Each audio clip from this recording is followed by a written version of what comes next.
Hello everyone, greetings from doctor Rashmi's homeopathy. Friends, आज हम जानने वाले हैं पुरुषों से रिलेटेड एक कंडीशन के बारे में, ओलिगोस्पर्मिया के बारे में। ओलिगोस्पर्मिया मतलब शुक्राणु की कमी। तो आज हम इस वीडियो में पूरी डिटेल में डिस्कस करेंगे कि इसके रीजंस क्या होते हैं और इसमें क्या क्या इन्वेस्टिगेशन आप करा सकते हैं, साथ के साथ इसका होम्योपैथिक ट्रीटमेंट क्या होता है। पूरी डिटेल में हम डिस्कस करने वाले हैं इस टॉपिक को। तो चलिए आज का टॉपिक स्टार्ट करते हैं। फ्रेंड्स, बात करते हैं ओलिगोस्पर्मिया की।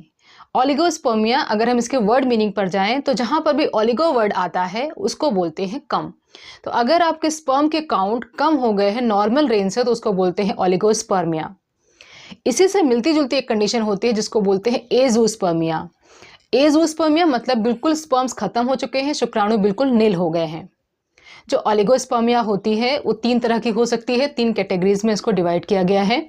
अगर 15 मिलियन स्पर्म्स होते हैं पर ml तो उसको बोलते हैं माइल्ड। अगर 15 से भी कम हो गए हैं, 10 मिलियन हो गए हैं पर ml तो ये होता है मॉडरेट। अगर 5 मिलियन ही रह गए हैं तो उसको बोलते हैं सिवियर ओलिगोस्पर्मिया होती है। तो फ्रेंड्स, जो ओलिगोस्पर्मिया होती है यानी कि शुक्राणु की जो कमी होती है, लगभग 1% पॉपुलेशन में ये पाई जाती है और 15% लोगों में इनफर्टिलिटी का कारण बनती है। इनफर्टिलिटी क्यों होती है उसको भी हम समझते हैं। तो फ्रेंड्स, ओलिगोस्पर्मिया में 2 तरह की ओलिगोस्पर्मिया हो सकती है, एक होती है ऑब्स्ट्रक्टिव, एक होती है नॉन ऑब्स्ट्रक्टिव। जब स्पर्म फॉर्मेशन होती है टेस्टिकल्स में तो वहाँ से स्पर्म्स निकलते हैं और अलग अलग डक्ट से निकल करके वो सेमिनल डक्ट में जाते हैं, सेमिनल डक्ट से प्रोस्टेट में आते हैं, प्रोस्टेट से आकर के यूरेथ्रा के थ्रू बाहर निकलते हैं। लेकिन अगर इस पाथवे में या तो टेस्टिस में कोई प्रॉब्लम है, वहाँ पे स्पर्म्स बन नहीं रहे हैं, या तो बनना सही है लेकिन वहाँ से सही से निकल नहीं पा रहे हैं, अगर इन दोनों में कोई प्रॉब्लम आती है तभी ओलिगोस्पर्मिया की प्रॉब्लम होती है। तो अगर टेस्टिस के अंदर कोई प्रॉब्लम है तो उसको बोलते हैं नॉन ऑब्स्ट्रक्टिव। अगर ये रास्ते में कोई प्रॉब्लम हो रही है तो उसको बोलते हैं ऑब्स्ट्रक्टिव। मतलब टेस्टिस में वो सही बन रहे हैं, स्पर्मेटोजेनेसिस इज नॉर्मल, बट वो सही से निकल नहीं रहे हैं।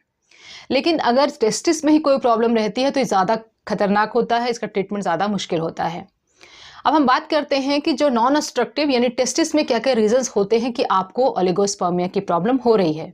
पहला इंपॉर्टेंट रीजन होता है एनॉर्किया। तो फ्रेंड्स, एनॉर्किया मतलब होता है टेस्टिस है ही नहीं, एब्सेंस ऑफ टेस्टिस को बोलते हैं एनॉर्किया। एक रेयर कंडीशन है, बहुत सारे लोगों में ये प्रॉब्लम नहीं होती है, लेकिन कई बार ऐसा होता है कि क्रोमोसोम में एबनॉर्मेलिटी के कारण ये प्रॉब्लम हो सकती है।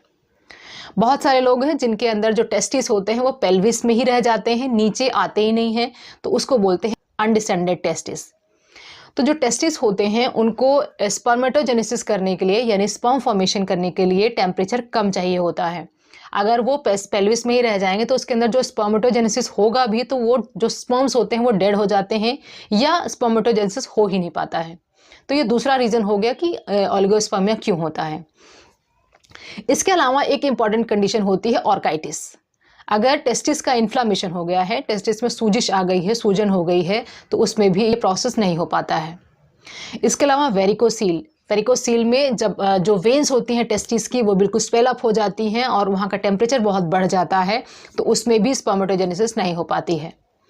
नेक्स्ट आता है हाइड्रोसील में जो टेस्टिस की जो लाइनिंग होती है वहाँ पर पानी भर जाता है, तो उस कंडीशन में भी कई बार ये प्रॉब्लम हो जाती है, लेकिन मोस्ट फ्रीक्वेंटली वेरिकोसील में ही स्पर्मेटोजेनेसिस में ज़्यादा खतरा होता है। इसके अलावा हम बात करते हैं ऑब्स्ट्रक्टिव में क्या क्या प्रॉब्लम होती है, कहाँ कहाँ पर रास्ते में रुकावट आती है। तो फ्रेंड्स, अगर जो डक्टक डिफरेंस जो वहाँ से सेमेन को लेके जाता है उसमें कोई इन्फ्लामेशन होती है तब ये हो सकता है, या प्रोस्टेट का इन्फ्लामेशन हो जाता है, प्रोस्टेट का साइज बढ़ जाता है, या प्रोस्टेट का इन्फ्लामेशन हो जाता है जिसको प्रोस्टेटाइटिस बोलते हैं, या सेमिनल वेसिकल में कोई प्रॉब्लम हो जाती है तो उसके कारण भी ओलिगोस्पर्मिया की प्रॉब्लम होती है। इसके अलावा कुछ लाइफस्टाइल डिसऑर्डर हैं जिसके कारण भी आपको ओलिगोस्पर्मिया की प्रॉब्लम हो सकती है। जैसे कि अगर आप डायबिटिक हैं उसमें स्पर्म काउंट कम हो जाते हैं, आप बहुत ज़्यादा स्मोकिंग करते हैं उसमें स्पर्म काउंट कम हो जाते हैं, आप किसी भी तरह की ड्रग्स पे हैं, चाहे तो आप नॉर्मल ड्रग्स पे हैं जो प्रिस्क्रिप्शन वाले ड्रग्स होती हैं, या आप किसी तरह के ड्रग एडिक्ट हैं, तो उसमें भी आपको स्पर्मेटोजेनेसिस नहीं हो पाएगा और आपको ओलिगोस्पर्मिया की प्रॉब्लम रहेगी। इसके अलावा जिन लोगों की बार बार एक्सरे होती रहती है उनके कारण एक्सरे के साइड इफेक्ट के कारण भी ओलिगोस्पर्मिया की प्रॉब्लम होती है। कुछ लोग जो कैंसर सर्वाइवर हैं उनके अंदर रेडिएशन थेरेपी, कीमोथेरेपी के बाद भी ओलिगोस्पर्मिया की प्रॉब्लम होती है। इसके अलावा जिन लोगों का वेट बहुत ज़्यादा है, बहुत ज़्यादा ओबेसिटी है, तो उनके अंदर बहुत तरह के हार्मोनल डिस्टर्बेंसेस हो जाते हैं, बहुत तरह के मेटाबॉलिक डिसऑर्डर्स होते हैं, तो उनके अंदर भी ओलिगोस्पर्मिया की प्रॉब्लम होती है। कई बार जो लोग बीटा ब्लॉकर्स पे हैं या जो लोग एंटीबायोटिक्स यूज़ करते हैं, उनके अंदर भी ये प्रॉब्लम होती है। तो over and all there are so many reasons कि किसके कारण आपको ओलिगोस्पर्मिया की प्रॉब्लम हो सकती है। या तो स्पर्म सही से बन नहीं रहे हैं या सही से ट्रांसमिट नहीं हो रहे हैं। अब हम बात करते हैं इसके इन्वेस्टिगेशन की। तो फ्रेंड्स, इसके इन्वेस्टिगेशन में सबसे इंपॉर्टेंट होता है आपके जो टेस्टोस्टेरोन के लेवल्स है उनको पता लगाना, सेमन एनालिसिस कराना और इसके साथ साथ एफएसएच यानी फॉलिकल स्टिमुलेटिंग हार्मोन का पता लगाना। जिन लोगों के अंदर फॉलिकल स्टिमुलेटिंग हार्मोन ज़्यादा होते हैं उनके अंदर भी ये प्रॉब्लम हो सकती है।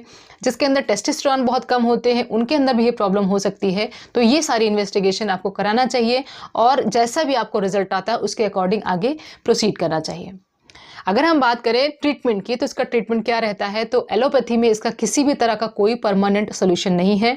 सिर्फ आपके हार्मोन्स को बढ़ा करके टेम्परेरी आपको जो रिलीफ होता है वो देने की कोशिश करते हैं, बट उसके भी बहुत सारे साइड इफेक्ट्स होते हैं जो अगेन आपकी फर्टिलिटी को असर डाल सकते हैं। होम्योपैथिक ट्रीटमेंट की अगर हम बात करें तो होम्योपैथी का जो ट्रीटमेंट होता है एक नेचुरल ट्रीटमेंट होता है जो आपकी बॉडी की नेचुरल कैपेसिटी है उसको ही इन्हेंस करता है कि स्पर्म की क्वालिटी और स्पर्म की क्वांटिटी दोनों में इंक्रीज होता है। तो होम्योपैथिक ट्रीटमेंट के साथ आपको किसी भी तरह का कोई साइड इफेक्ट भी नहीं मिलेगा, साथ में स्पर्म के काउंट भी बढ़ेंगे और उनकी क्वालिटी भी बढ़ेगी। जो स्पर्म होती है उनकी शेल्फ लाइफ भी इंप्रूव होगी और जो गुड क्वालिटी स्पर्म्स होते हैं उसका फॉर्मेशन होता है। कुछ इंपॉर्टेंट मेडिसिन के बारे में बात करूंगी, लेकिन मेडिसिन के बारे में बताने से पहले ज़रूर ये बताना चाहूँगी कि this are not only the medicine. सिर्फ वो कुछ ही मेडिसिन है जो फ्रीक्वेंटली यूज़ की जाती हैं, लेकिन आपको कौन सी मेडिसिन लेनी है ये आपके सिम्टम्स के ऊपर डिपेंड करता है कि आपको ओलिगोस्पर्मिया किस कारण से हो रहा है। उस कारण का निवारण करते हैं, उस रूट कॉज का निवारण करते हैं और उसके अकॉर्डिंग ही आपको मेडिसिन लेनी है। सबसे पहली मेडिसिन जो मोस्ट फ्रीक्वेंटली और बहुत अच्छा असर देने वाली होती है वो है आयोडम। फ्रेंड्स, आयोडम उन केसेस में देनी है जिसमें जो टेस्टिकल्स होते हैं उसमें काफ़ी ज़्यादा पेन रहता है, काफ़ी ज़्यादा जो टेंडरनेस होती है वो बहुत ज़्यादा आ गई है। और जो आयोडम होता है पेशेंट बहुत ज़्यादा गर्मी महसूस करता है, हमेशा उसको गर्मी लगती है। और अगेन आयोडम हर तरह के ग्लैंड पे काम करने वाली बहुत अच्छी मेडिसिन है। तो टेस्टिकल्स के साइज अगर कम हो गए, छोटे हो गए और उसमें पेन रहता है और साथ में आपको ओलिगोस्पर्मिया की प्रॉब्लम है तो उन केसेस में आपको आयोडम लेनी है। आयोडम को मोस्टली 30 पोटेंसी में ही लेना होता है। 30 पोटेंसी की 2-2, 3-3 बूंदे दिन में 3 बार 2 से 3 महीने तक आपको लगातार लेनी है। नेक्स्ट मेडिसिन की बात करते हैं। नेक्स्ट मेडिसिन है कोनियम। कोनियम अगेन ग्लैंड्स पे काम करने वाली बहुत अच्छी मेडिसिन है। ये मेमोरी ग्लैंड यानी ब्रेस्ट ग्लैंड पे बहुत अच्छा काम करती है, साथ के साथ टेस्टिकल पे भी बहुत अच्छा असर दिखाती है। इसमें जो पेशेंट होता है उसको एमिशंस बहुत ज़्यादा होते हैं, हर टाइम जो है सेमिनल एमिशंस हो जाते हैं, किसी भी प्रोवोकेटिंग चीज़ को देख करके उसको एमिशंस हो जाते हैं, डिस्चार्ज बहुत ज़्यादा होता है। ऐसे केसेस में अगर ओलिगोस्पर्मिया भी है तब ये बहुत अच्छा काम करती है मेडिसिन और इसको भी हम स्टार्टिंग में ही 30 पोटेंसी में देते हैं। 2-2, 3-3 बूंदे 2 से 3 महीने तक लगातार आपको लेनी है। नेक्स्ट मेडिसिन की अगर हम बात करें तो नेक्स्ट मेडिसिन है एक्सरे। ये एक बहुत इफेक्टिव मेडिसिन है ये इस प्रॉब्लम के लिए। और इसमें एक सिम्टम हमको क्या देखना होता है कि कई लोग होते हैं जो बहुत ज़्यादा ओवर मेडिकेशन पे होते हैं, तरह तरह की मेडिसिन उनके चलती रहती है। कई बार वो एक्सरेज कराते रहते हैं या कई बार कीमोथेरेपी या रेडियोथेरेपी के थ्रू गए होते हैं। तो उनके अंदर अगर ओलिगोस्पर्मिया की प्रॉब्लम है तो वहाँ पर हम इस मेडिसिन को देते हैं। इस मेडिसिन को भी हम 30 पोटेंसी में देते हैं। 2 से 3 महीने तक लगातार इसको लेना होता है। नेक्स्ट मेडिसिन की बात करते हैं। नेक्स्ट मेडिसिन है चिनियम सल्फ। चिनियम सल्फ को आपको तब लेना होता है जिसमें लिबिडो बिल्कुल जीरो हो चुका होता है, लिबिडो बिल्कुल नहीं होता, सेक्सुअल डिजायर बिल्कुल खत्म हो चुके होते हैं, साथ के साथ जो स्पर्मेटोजोआ होता है वो बिल्कुल नहीं होते हैं, स्पर्म्स भी नहीं, लिबिडो भी बहुत कम हो गया है। तो ऐसे केसेस में इसको लेना होता है चिनियम सल्फ को। चिनियम सल्फ को 30 पोटेंसी से लेकर के हायर पोटेंसी में भी जाया जाता है डिपेंडिंग अपॉन कि पेशेंट कैसे रिस्पॉन्ड कर रहा है इस मेडिसिन को। नेक्स्ट मेडिसिन की बात करते हैं। नेक्स्ट मेडिसिन है agnus castus. Agnus castus males के लिए एक बहुत अच्छी मेडिसिन है। इसमें क्या देखना होता है कि जो पेशेंट होता है उसके ऑर्गन सारी तरह से श्रिंक हो चुके होते हैं, शिथिल हो चुके होते हैं, किसी तरह की मेंटल डिजायर या फिजिकल डिजायर पेशेंट के अंदर नहीं होती है। मेनली ओल्ड एज के केसेस में अगर इनफर्टिलिटी की प्रॉब्लम आ रही है, साथ के साथ ये आपका जो रीज़न हो रहा है वो ओलिगोस्पर्मिया ही हो रहा है, तो उन केसेस में एग्नेस कैस्टस देना होता है। इसमें लिबिडो बिल्कुल भी पेशेंट के अंदर नहीं होता है, साथ में जो सेक्सुअल ऑर्गन्स होते हैं काफ़ी ज़्यादा वीक हो चुके होते हैं और साइज़ काफ़ी कम हो चुका होता है।